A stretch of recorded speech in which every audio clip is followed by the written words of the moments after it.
Guys দেখুন আজকেও আমরা নদীতে আসি ভিডিও বানানোর জন্য। তো এই যে আমাদের সঙ্গে যে আমরা তিনজন আছি, তো মানুষ আমাদেরকে মানে এইভাবে আমরা ভিডিও করে বেড়াই বলে মানুষ আমাদেরকে এত কিছু বলে, খারাপ খারাপ অনেক কিছু কথা বলে। একমাত্র আপনাদের জন্য আমরা কিন্তু ভিডিও বানাতে আসি কষ্ট করে। তো আমাদেরকে একটু সাপোর্ট করবেন অবশ্যই। আমরা কিন্তু অনেক চেষ্টা করতেছি আগে যাওয়ার জন্য, তো সাপোর্ট করবেন। Bye bye. তো চরে মানে এত পরিমাণ চাষবাস হয়েছে, প্রচুর পরিমাণে ভুট্টার চাষ হয়েছে। তো দেখুন এখানে একটা ঘর আছে, এই যে ঘরটা দেখতে পাচ্ছেন। তো যখন তিস্তা চরে প্রচুর পরিমাণে রোদ হয় তখন এই ঘরে আমরা আশ্রয় নিই। তো এই ঘরটা দেখতেছেন, খুব সুন্দর একটা ঘর বানিয়ে রেখে দিয়েছে এইখানে।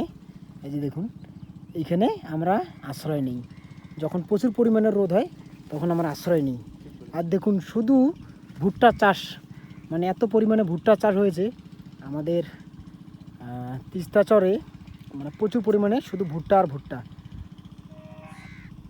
এই যে দেখতেছেন।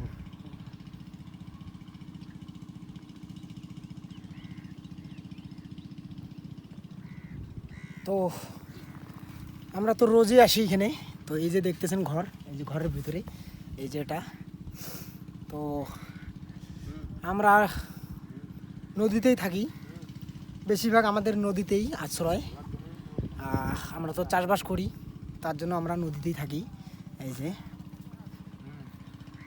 তো অবশ্যই এইটা ভালো লাগলে অবশ্যই লাইক কমেন্ট শেয়ার করে পাশে থাকবেন। Bye bye.